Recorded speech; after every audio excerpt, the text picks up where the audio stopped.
Jeff, welcome, my brother, to the Income Flip powered by the great investor community. And I'm excited to have you on here to talk all things franchise and business ownership. And I want to explore your history around this because as you and I were getting to know each other a little bit, man, you've been in this franchise business for 20 plus years now. Tell me the story. How did you get into it? First of all, let me just say thank you for having me on. I'm excited to be here, Rob, with you. I got into franchising completely by accident out of college. I wanted to be in sports management. I was selling season tickets for the Georgetown Hoyas at the Capitol Center. And I know you're from the DC area, so you know that well. I sold some tickets to one of an Athlete's Foot franchisee. And I said, hey, I'm moving to Atlanta with a bunch of buddies. As I was waiting for a couple to graduate and go. And he said, oh, you should look up the Athlete's Foot. Our corporate office is there and have a conversation. So honestly, I interviewed with them because I thought I was going to be selling like athletes franchises. that was my whole. I saw myself working with like the NFL, the NBA. I was like, this is great. That didn't happen, but I learned a lot about franchising and fell in love with it and was there for actually 9 years. Ended up going from like a sales assistant to director of franchise development for the Americas. So Oh, wow. so yeah, so I've been on that side, and now for the last 20 years or so, I've been a consultant helping people find franchise opportunities that are a fit or a match with all the criteria that's important to them. So. Well, let's deep dive in that. Why did you make the transition, right? How did that transition occur from kind of going on the corporate side to then helping people find franchises? That's a good question, and the transition was made for me. So Okay. that's a As big, is most entrepreneurs, sometimes they're just like pushed out of the nest, right? that was a big problem. Yeah. So basically, I met the love of my life, my wife. She's from Detroit. We were about to have our first child. We moved to Detroit because she wanted to be near her family. And my son was born August 29th. September 11th happened. They downsized the franchise division of the company I was working for. And basically, I had to figure out, like, what the heck am I going to do? So I got lucky. It took me a little bit of time, but I found FranChoice, which is the parent company of what I do. And I've been doing it ever since. It's been a phenomenal ride. And my kids are all grown up, and my youngest is a junior in college. So, been doing this for a long time. It goes by fast, doesn't it, man? Oh my goodness, it goes by fast. You Yeah. know, it's funny. I just a quick story. 9/11, right? We got married October 13th of 2001, and it was a destination wedding. So I had to get everybody on a plane a month after 9/11. Oh wow. And I was like, I'm telling you, this was like the ultimate sales job of my life. I had to sell everybody to Right. get on a plane, Right. right? To go to our wedding. I was like, there's never been a safer time. This is the safest time. It was scary times. And at the time I owned a recruiting business and the dot-com bust had occurred, but I didn't know it, right? And so it was one of those where the dot-com bust had popped, the bubble had popped, 9/11 further killed it. Oh, killed it. 2002 was a brutal year, right? New dad, new house, recently married, and I just remember being like, wow, things can change really fast, right? It was crazy. I'll tell you. I mean, unfortunately I work with a lot of people who are going through transition, and I know it's difficult. But if it's the greatest thing that ever happened to me because I might have stayed stuck in the corporate world, basically. Interesting. That brings up just an interesting question, right? Because I've been, as most business owners today, have been obsessing with like, what does AI like mean for my business, right? And unfortunately, it's going to displace a lot of people. A lot of the middle rank people within the organization. Like this can now be done, faster, better, cheaper, like all the rest, which I could see a wave of people having to learn new skills around potentially like owning their own future. Like, be an owner of your own future, because something like this can just decimate, your career. I don't know if you're seeing any of that. I anticipate, Jeff, you will see a whole slew of people that are coming to you saying, you know what? I was loyal to this company for 15 years, 10 years, 9 years, whatever, and AI has now displaced me, and I've got to own my own future. And can you pair me with a franchise that, that suits me, essentially? And maybe they don't come to you asking that, but you and I know you're going to have to more than likely connect the right franchise with the person. Otherwise, it's just destined to fail. So let's talk a little bit about that as well, right? But are you seeing any of that? So I want to unpack that, and then if I forget, I want to talk about Sure. everything you said. So Okay. we'll go through it. AI, I think, is crazy, and I'm seeing a huge impact, especially in technology right now, where a lot of software engineers and coders are being downsized or displaced, and it's really hard to find another job because AI is so strong. But I'm also seeing it literally. I think the majority of white collar jobs are going to be able to be done by AI. And you might still have a couple people in there, but you're going to get to the point where why do you need 100 attorneys in your firm when you might be able to run it with 5 attorneys, basically. And so I see that happening. And the nice thing about franchising, there's a lot of opportunities where AI is going to help run the business, but it won't kill the business. Now, maybe 25 years from now, robots will be doing everything, but I think we got a long way to go for that. And so there's just a ton of different options and opportunities out there that are gonna thrive. And the interesting thing is, I think a lot of both my boys went to college, but a lot of people who are going to college for white collar jobs, 5 years from now, that might be a transition to going to trade school for blue collar jobs. And there are some great franchises that are owned by white collar individuals, but are blue collar businesses. And so they run it like a business, not a technician. Yeah. And I Yeah. see, In I reference see a in big shift. reference to the E-Myth. That was an E-Myth reference right there. Right.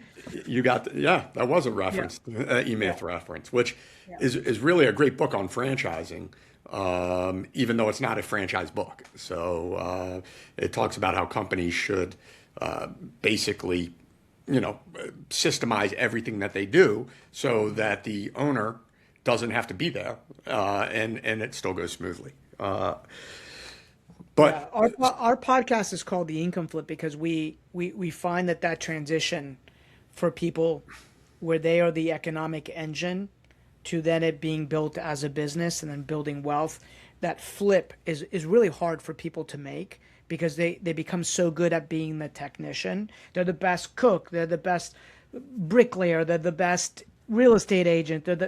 That it keeps them stuck. And and by the way, it consumes their life because then they're doing both the technician work and the servicing work and all the work. And it's one of the ideas that I've always really loved about like franchising. It's like, hey, here's your business in a box.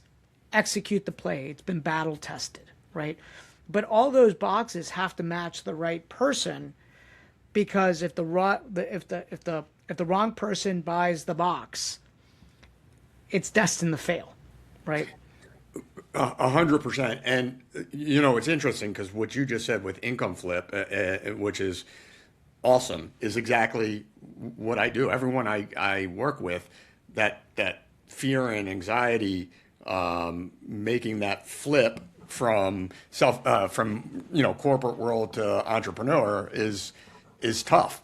And interestingly enough about franchising, they don't care if you know the industry. You don't need to be a transmission mechanic to own a Amco transmission. You don't need to be a chef to own a restaurant. You don't need to be a fitness guru to own a fitness studio.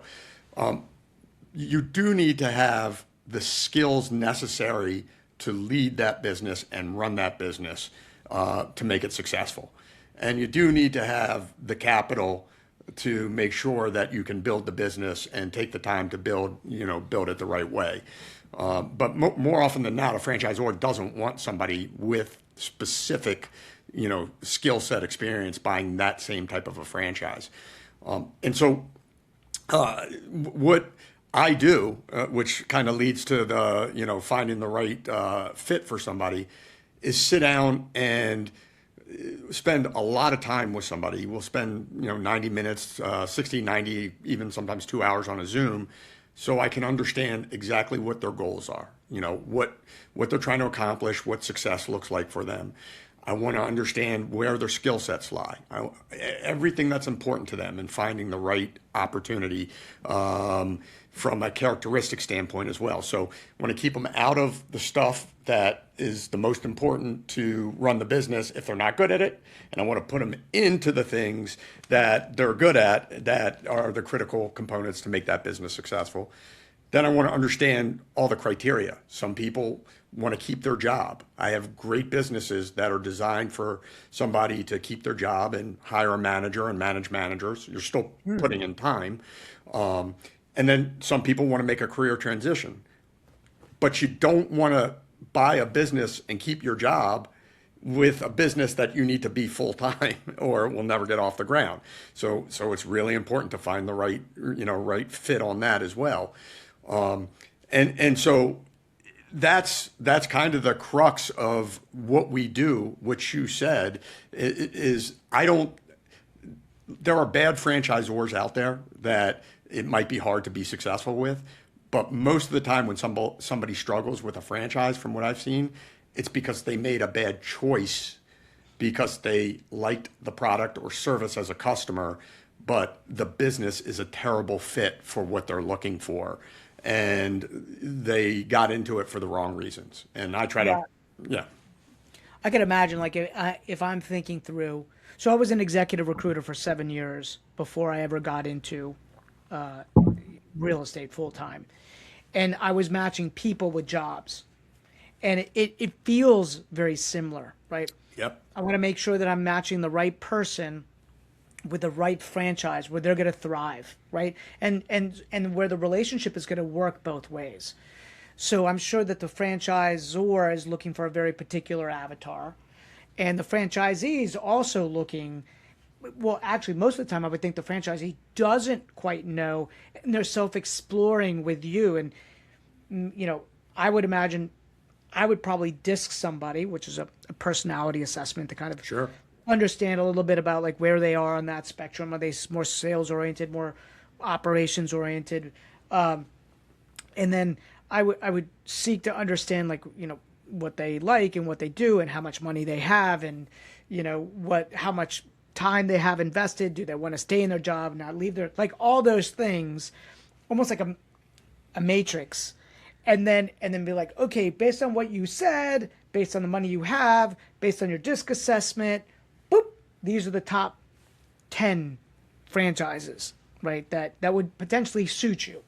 I would imagine that's something along the lines of how you. Yeah, basically that's very along the lines of what I do, and there are some tests out there. There's actually a franchise test that is really interesting. It combines DISC with a few other things and spits it out. I sometimes have used that, but I've been doing this for so long now that for me, a lot of it is a feel, because I really dig as I'm talking to somebody to get an understanding of, would you really be comfortable doing this? Are you really okay with, this type of situation? And so I get all of that out of them, and I kind of administer the test, via a Zoom or in person, and then find franchises that fit all the criteria. But like a couple easy examples, IT people come to me all the time, and they love working on computers. And they're like, hey, I would like to buy an IT consulting franchise. And great, we have, I work with plenty of IT consulting franchises. Do you like sales? Are you comfortable going out and developing business, meeting with customers? No, I don't like that. Oh, okay. How about employees? Do you manage a lot of employees? Are you comfortable delegating? Are you, oh no, I love working on, computers and coding or whatever, building software. And I have to say to them, they don't want you as a franchisee, and you're going to struggle significantly because you're not the one who's going to be working on computers. That's not what they're looking for. They're looking for somebody who's really strong in business development and really strong at leading teams and scaling up a business. And I think that's a big problem is people find a business because they've got a skill set, but that skill set makes them good at what they do, but it doesn't make them the right person to run that business as a business, basically. Yeah, that's interesting. I mean, you definitely need some leadership capacity. It almost feels like they need to go to business training 101, which I'm sure the franchise or is providing all of that.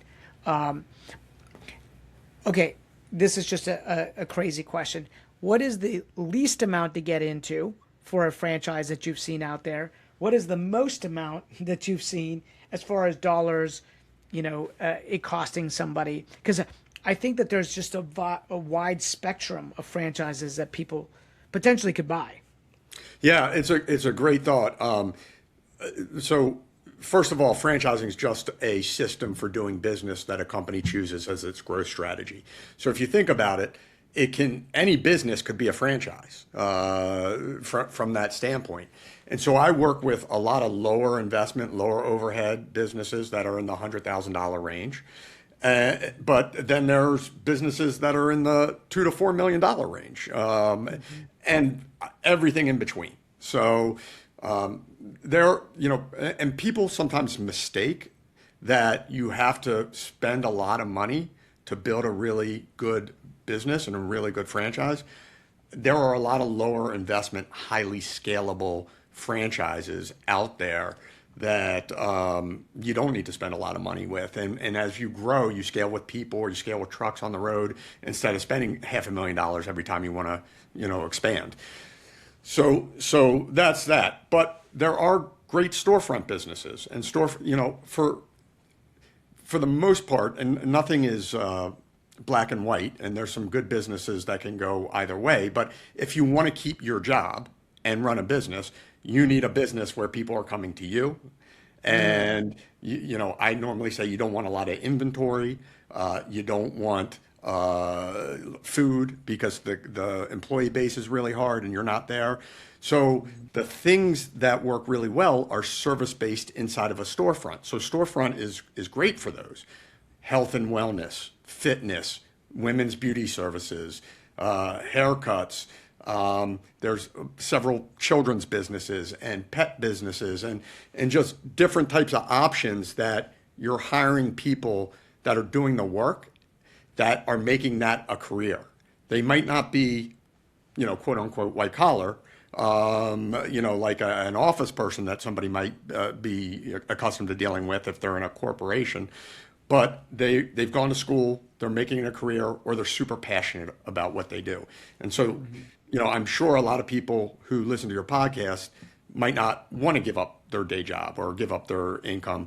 There's great opportunities that will allow you to build multiple units over time so that now you've got options. You can walk away from your job or you can keep your job. And I would just say a lot of those tend to be more storefront based just because it's an easier way to grow that. That's such a great nugget. I never thought about that. Right. That leads me to a question of I'm sure you have to be, neutral on all types of businesses out there, but maybe you have an interest. Maybe you see that there are certain businesses that you just like better than other businesses, right? Maybe it's a personal thing for you. Maybe it's patterns you've seen over 20 years. Like, hey, there's a high failure rate in this kind of restaurant. But there's there's a high success rate, in this vertical. Is there anything like that, generalities that you could speak to? So I can speak to them, but I think more often than not, it's the person versus the industry. Yeah, yeah. Again, there might be bad franchise opportunities, so I don't want to say everyone's perfect, but when you start looking at industries, I think it more is more apt to be the person who's running the business is buying a business that just is not a great fit for what they're looking to do. If you're asking industries I love personally, just because they interest me a little bit, and I've had a lot of success with people, I've done extremely well with fitness, health and wellness. I've owned a fitness franchise. I did really well with mine, but I've done very well with individuals who have bought fitness franchises, a lot of successful individuals. Health and wellness is big. Senior care, right now we're aging. And there's such a need for all kinds of senior services. And then we talked about AI, blue collar services, run by, professional minded individuals, are highly scalable. And there's everything you could possibly imagine that would fall into that category, both B2B and B2C. And then the last thing I'll say, I mentioned seniors, but there's three things people always spend their money on: their pets, their kids, and their parents. So, those are great industries. Dude, that is so true. The amount of money that we've spent on our dogs and just our dog, our family, right? Yeah. Crazy. My kids, same thing. And my parents, we just got done buying a house with them that we put up all the money to purchase the property. It's like what wouldn't you do for my right. I'm thinking about, I would do everything for them, right? I would sacrifice everything for them, right? I would do everything to make their life better and easier. And so I think about, what is that healthcare going to look like?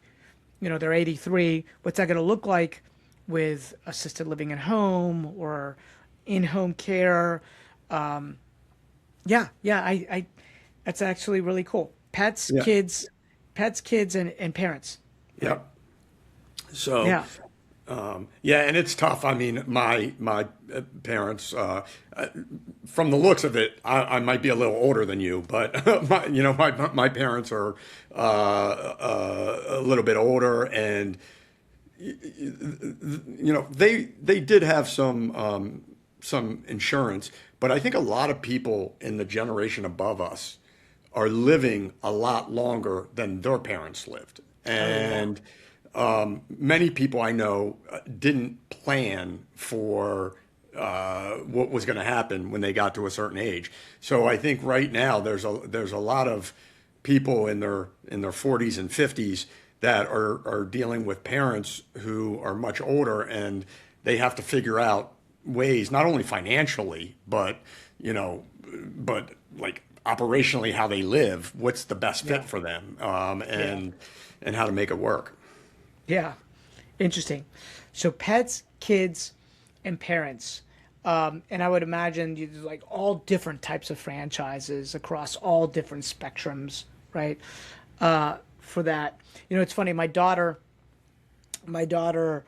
graduated high school during like COVID, like year one of COVID. And so she was like, Dad, I don't want to waste your money. Like the younger generations, like, I don't want to waste your money, go to college. Like, I'm just going to blow it. It's like, I know that that's not my path. And she ended up working for a high-end women, or just a hair salon, right? Like a high-end hair salon. And these women love her. It's a fantastic fit for her. She loves all of it. And I just remember thinking, yeah, more than likely mom and dad might be funding a future salon. And I'm like, one, women spend a lot of money on their hair, right? Which is what I've learned. And two, I don't see the robots doing that anytime soon, right? There's such a big human component to that piece of it.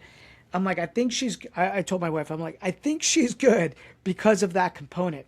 Imagine if you were, you graduated, and you were a coder, and then all of a sudden this just happens. And like you said, you've got to rewrite your life, recode your life a little bit because your plans that you had out the window. Yeah, and listen, and in state you're spending 120 grand probably, and out of state you're spending 250 grand if Yeah. your a child lives, in on campus basically. So it's not easy, and I actually believe what you're going to see is a lot of people not going to college because the costs are so high, and kids are coming out. So it sounds like you and I have a ton in common. So I have a son that graduated college and lives in New York, and he's happy and doing well. I've got a son that's a junior in college. But I think a lot of people coming out of college, because I run in circles with all these kids, they're graduating from great schools where they spent a ton of money and they can't find jobs. And white collar jobs are getting, trickier and trickier. So then you look and you just say, wow, I just spent, a couple $100,000 to send my child to school, and they're, they're not even working. I'll tell you one thing that I love. I would help my kids find a business, and support them because I love entrepreneurship. But for kids who are hardworking and motivated, but college is not the right path, meaning, school doesn't make sense for them or what have you. You could take 120 grand and have them start a business. And in 4 years, instead of getting out of college, trying to figure out what to do, you'll have a business that is, making, 4 years down the road, hopefully making a lot of money. You've built a ton of equity, so it's worth more than your college education. And I guarantee you this, either way, even if the business didn't do well, your child's going to learn a heck of a lot more running the 100%. business than going to college. 100%. Yeah, it's like you win either way. That's what Yeah. happens, right? You're learning, so your education is just the life education that you get when you have to build a business. I always say being a business owner is an inside out job because you got to build a person in order to really build a business. So you have to become something more, be more, grow more. So you're going to look that is going to happen. And or you also will make money, right? And like you said, build equity and cash flow. And if that doesn't happen, you've become more in the process anyways, right? Which is like way better than the college experience, right? That way better than the college experience. So Yeah, I agree with you. yeah. Think about it. If for whatever reason, you bought a low investment, low overhead franchise, and you lost all the money, just everything that they had to do to is so much more than whatever they're going to learn in school. The reality, though, is most of the time those lower overhead, lower investment businesses, it's not necessarily I'm going to lose a lot of money. If it's not spinning off enough income, did this make sense for me, or spinning off enough income fast enough? Yeah. Doesn't make sense. Yeah. But when you're a kid, you don't. I will tell you, the best time to go into business for yourself is either before you have kids or when your kids are out of the house, because during that mid time, as Oh, much yeah. as you want to do it, sometimes it's hard to walk away, which is why I do a lot of the manager run businesses as well. But if you start something when you're 22 years old, you can live off ramen noodles and stay at your parents' house or living in a cheap apartment, and you don't need to make 300 grand a year if that's what you were making in your corporate job. So it's a lot easier. And then when you retire or when your kids leave the home, you don't have all the expenses. So it becomes a Yeah. really nice time. I'm working with a lot of people in their mid 50s who have had a really great career, and they don't have quite as much responsibility anymore, and they're ready to make a change. So Yeah, they want to do something for themselves, right? I can completely see that. Jeff, if somebody wanted to get a hold of you, right, to take this assessment, to go through the process? Like, what's the best way for them to reach you? So I need to give you that. I actually have a website just for this podcast, and I Okay. think it's podcast.franchiseguidance/if for We'll put it income in the flow. notes. You send it to us. We'll put it in the notes. People can click on it, go through the assessment. I think it's a really listen. I love all things entrepreneur. Like whether it's teaching kids to build a business, or somebody's doing their second career, or maybe it's their third, changeover. It's such a cool experience because it gives you the ability to dream, right? And then make those dreams a reality. Now, there's going to be a lot of hard work in that process, and yet it's worth it, right? It's completely worth it. And a franchise hopefully closes the gap for how quickly money starts coming in the door. I know when my wife and I first started, we started a property management company. God, 20 years ago, we didn't know what we didn't know anything about finances. We didn't know anything about anything. Yeah, And man, we worked so hard and made such little money. It was crazy. But what an education, right? yeah. What an education. We sold it. We made money on the sale of that of those assets. That's But I awesome. just think it. Yeah. Sorry, I didn't mean to cut you off. No, I was just say if we'd purchased a franchise, we'd probably be a lot further. To be honest with you. So there's pros and cons to everything, and that's one of the nice things about what I do. I mean, I'm going to be brutally honest with somebody. If they shouldn't own a business, I'd let them know. If they shouldn't own a franchise, I would let them know. Because some people do like to start it on their own, make all the decisions, figure out who your customer is, figure out how to market to them, create all the systems and technology to run the business. And if you do, that's great. But most people want to be in business for themselves and don't want to create all those things. So you're absolutely right. You're getting this huge head start. And it's not to say there's not a learning curve. And it's not to say that it's easy, because you're right. It's a lot of effort. And even if you keep your job and manage managers, it's still your business. So there's a lot of effort. I never want to tell somebody it's like investing in the stock market, or buying a piece of real estate and having a property manager oversee it for you, because it's not. So you've got to be willing to put the time in. But man, is it like, it's unbelievable when you get into it. It's so hard to go back, because what you're doing is you're creating a machine that hopefully 5 years from now you're not trading time for dollars, Yeah. and you're able to not be there and the business runs. And because it was a franchise, I do think that there's no real statistics. People say stuff all the time, but I do think there's a much higher probability of success because you're buying a system that's been proven in the past, and because you're buying a franchise, you're shaving 2 to 3 years off of trying to figure all the stuff out just to see if it's a viable business. So, 5 years. yeah, 2 to 3 years would be generous, right? I think you're shaving 5 years. The other thing is, I think more than likely when you buy a franchise, you're also buying into a community. If it's done right, I would imagine. Like, hey, Jeff owns ABC franchise in Tampa. I get to network with Jeff on how he's making it work. What are the differences and the nuances between his market and my market? So there might be some collaboration that's there. If a franchisor is doing it right. I know what we did was we productized our sales team, which was there's lots of ways to sell real estate, but this is how we sell it. And this is the avatar that we focus on.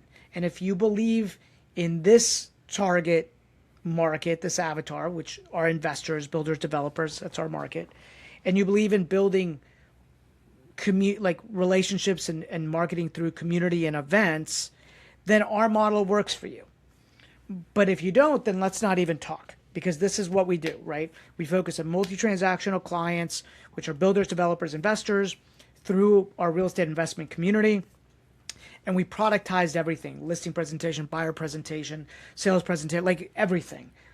Because I thought about, like, if I'm going to build this, I'm going to build it like a franchise, except I want to be an owner of those businesses, not a franchisor of those businesses, because the math seems really hard to make work.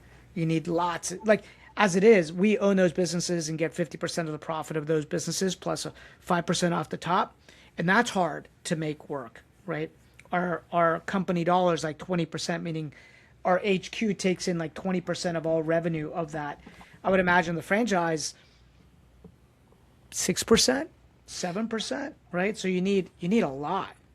Yeah, I explain that to people all the time. Like $100 million in revenue franchise company, if they're charging 6% royalties, they're a $6 million company, Yeah. And so you make money two ways: the franchise fee and the royalty stream.